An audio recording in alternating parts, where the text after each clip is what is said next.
Assalamualaikum warahmatullahi wabarakatuh. Berjumpa kembali dengan pembelajaran IPA kali ini. Hari ini kita akan mempelajari materi tentang konsep usaha pada bab yang kedua, yakni usaha dan energi. Apa itu usaha? Apakah usaha dalam IPA memiliki arti yang sama seperti usaha dalam kehidupan kita sehari-hari? Nah, konsep ini akan kita pelajari pada materi kali ini. Namun, sebelum mempelajari materi kali ini, berikut saya sampaikan kompetensi yang harus kalian kuasai setelah mempelajari materi ini. Yang pertama adalah kalian diharapkan dapat menjelaskan konsep usaha. Yang kedua, memberi contoh usaha. Yang ketiga, menghitung besar usaha.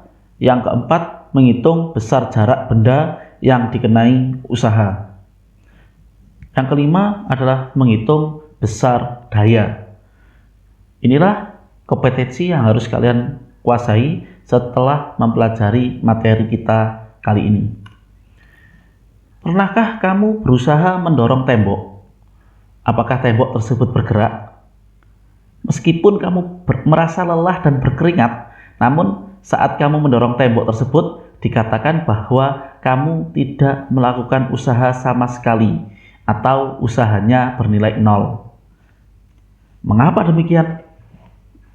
Kira-kira alasannya adalah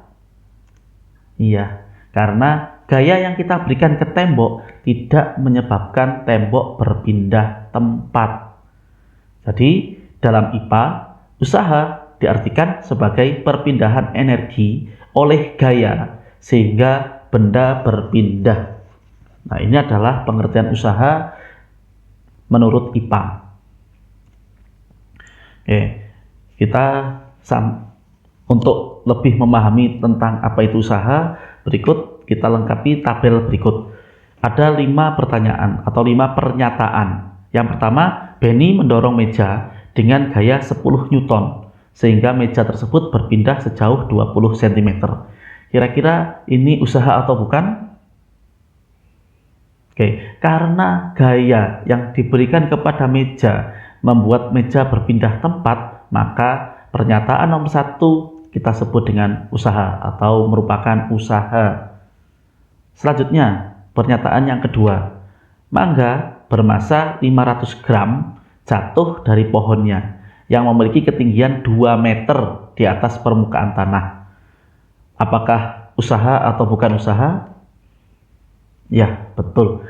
Karena terjadi perpindahan tempat, yakni dari tangkai pohon ke permukaan tanah, dan ini dilakukan oleh gaya gravitasi, maka pernyataan kedua juga kita sebut dengan usaha.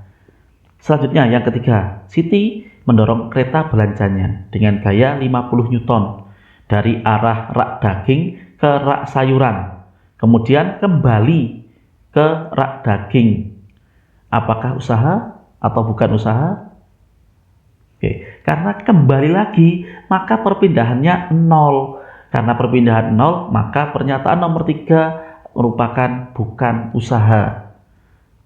Nomor 4, Dayu menginjak telur dengan gaya sebesar 5 Newton hingga telur tersebut pecah. Apakah ini juga merupakan usaha? Ternyata bukan, karena tidak terjadi perpindahan tempat. Gaya yang diberikan tidak membuat benda tersebut berpindah tempat. Maka kalau seperti itu tidak bisa disebut dengan usaha.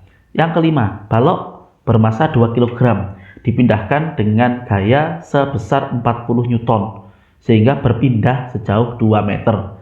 Usaha atau bukan usaha? Ya, karena gaya yang bekerja menyebabkan benda berpindah, maka pernyataan nomor 5 kita sebut atau kita golongkan dalam usaha.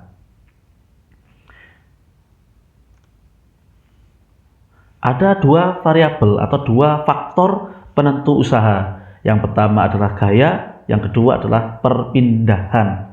Jadi ada gaya, ada perpindahan. Gaya bekerja pada suatu benda, maka benda tersebut bisa berpindah. Nah, seperti itu, maka kita sebut dengan usaha. Tapi ketika gaya diberikan tapi tidak membuat benda berpindah, maka tidak bisa kita sebut sebagai usaha.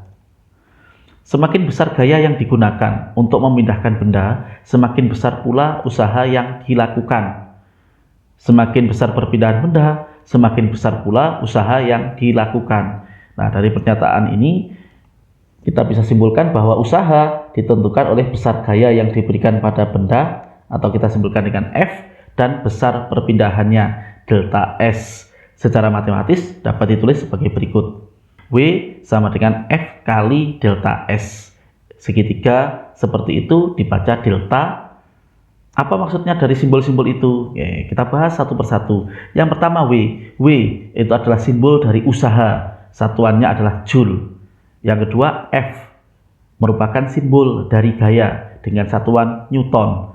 Yang ketiga delta S merupakan simbol dari perpindahan dengan satuan meter.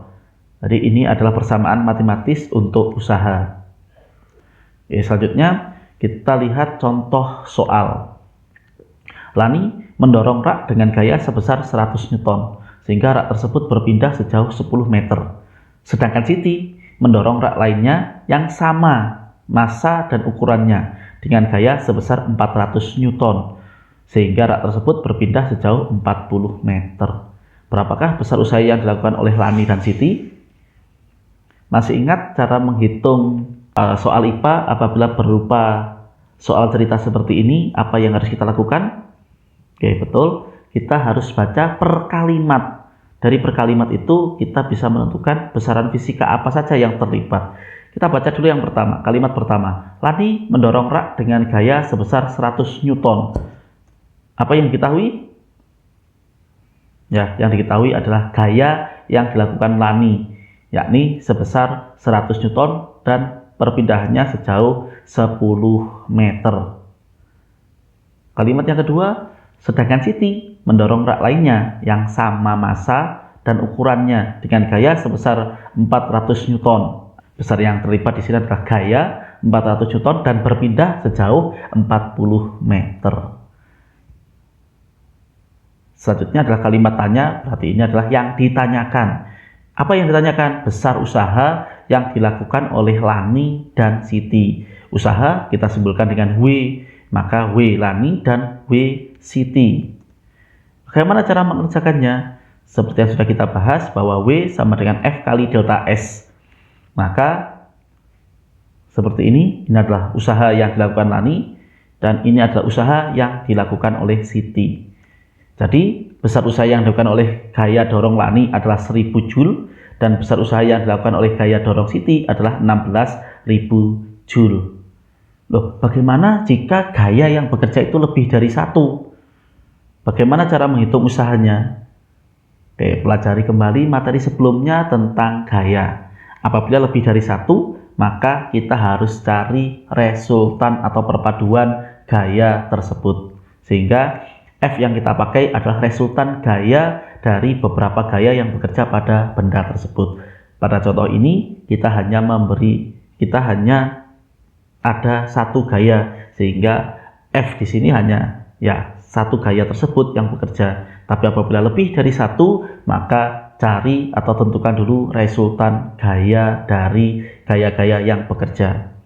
Masih ingat? Silahkan dibaca materi sebelumnya. Selanjutnya adalah daya. Apa itu daya? Laju energi itu sama dengan daya. Jadi kalau ditanya laju energinya seperti apa? Nah, laju energi itu sama dengan daya.